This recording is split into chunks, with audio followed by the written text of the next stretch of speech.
Welcome to the 21st Standard Bank Joy of Jazz. Live the music and feel the jazz. We're at the beautiful sunny sand deck at the luxurious Santon Sun. I have the honor and the privilege to be chatting to the beautiful Nomfundo Xaluva. That's right. I said it right? You said it right. I said it right. You said it right. But I must say, it really is an honor to just sit in your presence and have this conversation with you. I have so many questions to ask. So my first question is that your album from now on, it's an art piece. Honestly, it really is. I haven't heard music like that in a very long time. And now there's a song on that album, Amaxesha Usizi. Yes, Amaxesha Usizi. Yes, that's right. Yes, that's right. Yes. I want to ask, what were you feeling when you composed that song? Because there's no lyrics. Yeah. There's no lyrics. It's just your dynamics, your control. But I literally felt you took me to a journey. Like, I just want to know, what inspired you? Well, actually, Amaxesha Usizi is not an original piece of music. So it's actually, it's a very, very old piece of music. Okay. And it's actually a choral song by nature, right? And back in the day, it used to be sung within the church context. And Amaxesha Usizi means times of sadness and despair. And I came across a recording of it on YouTube by the great who used to play with the Blue Notes. And I actually wanted to record it with lyrics, but I tried in vain to find the lyrics, right? Because it's such an old piece of music. So I thought, it's a sign. Let me use my voice to paint the picture of the sad times of, and I would imagine it could be anything. I would liken it to the apartheid era, the death, the dirge. And I thought, let me use my voice to paint that without the lyric. And that's how it turned out. You painted it, you took me on a whole journey, emotional. It's beautiful. Thank you. It is so, so beautiful. Now, I know that you compose your material. I studied classical music a very long time ago. Oh, yeah? I did. Okay, high five. Thanks. I'm in the path. Okay. I'm in the path.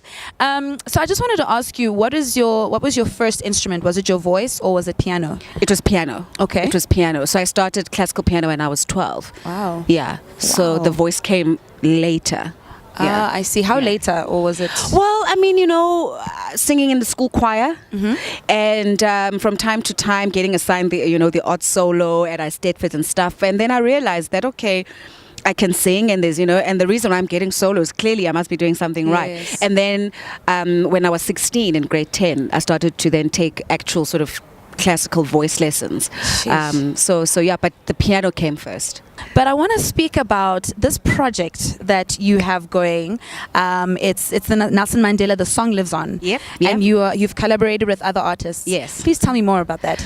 So I was fortunate enough to get a call from, one of the most respected musicians, and I respect him personally as well, Concord Nkabinde. Wow. To say, there's this project, that him and David Klassen have put together to celebrate Nelson Mandela's legacy through music, but speech. So putting his speeches to music. And he said to me, I can't think of anyone better to kickstart this project with, because you write and you play and you sing, and we'd always wanted to work together. So when he presented the idea to me, I was like, of course. And also because it gave me a chance to interact with Tata Madiba's lyrics and speeches, but in a lyrical context. So I said to Concord, how can you say no? I'm in, bruh. In fact, you can't change your mind now. You can't change your mind. You're stuck with me now. So That's amazing. So that's how it came about. Yeah. Wow. So you'll be performing at the Standard Bank Joy of Jazz. We will. I'm so stoked. I'm so excited. Well, look, I hope I'm there. I need to be there. Do you see my face? You better be.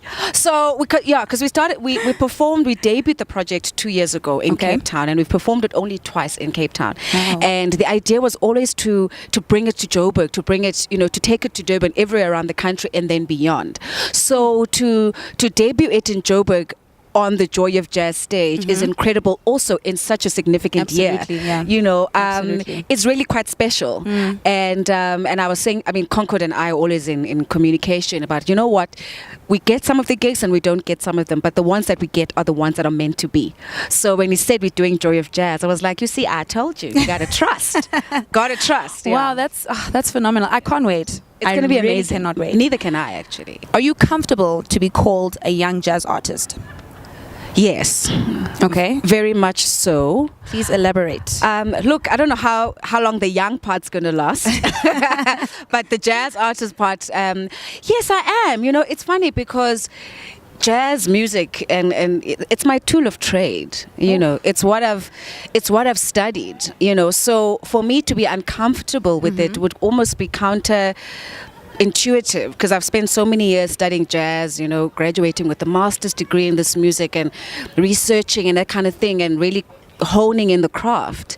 So I'm comfortable with it and I have to own it because there's a lot of investment that's gone into it. Yes, you know, of course. But I think, having said that, you know, jazz music by nature is a diverse music. So it doesn't mean that because I'm a jazz artist, I'm confined only to jazz, right? Because by virtue of being a jazz artist, I'm adept to improvising and that kind of thing. And also beyond that, I'm a vocalist. I mean, so if you come to me and you say, hey, can you do a gospel gig?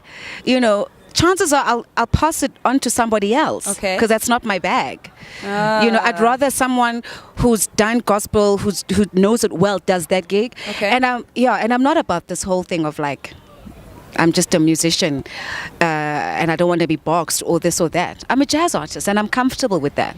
You know, I really like that you say that because, you know, in the industry, they always say that if you are a singer, that's what you are. If you're an actor, that's what you are. You can't do both, or you can't branch over. So I'm really glad that you said that, because I just feel that, you know what, we've been given so many gifts and talents that we should utilize them all. So I'm really glad that you said that. So now you said something very interesting. You said your masters. You have masters in music. Right. I mean, how long did that take? 2 years of blood, sweat, and many tears. So I wrote a dissertation for my master's on the music of Miriam Makeba. And so for me, and that was obviously motivated by a need to document the heritage, document the history, so that, you know, walls of academia represent African culture authentically, written by South Africans and African artists. So I do. So for me, I think it links back to that question of, am I comfortable with being called that? Yes, of course I am, because I think I've worked so hard. Yes. You know, and also it really is about what I define jazz artists to be, you know. So I lecture and I write and I'm studying now an MBA, which is like completely left route. Look at you. But yeah, so that's what I mean, that within me being a jazz artist, there's so many other things that are part of that. And so I'm happy to be like, that's what I do. You know, so yeah, I know. So now you're gonna ask, are you a nerd? Is that your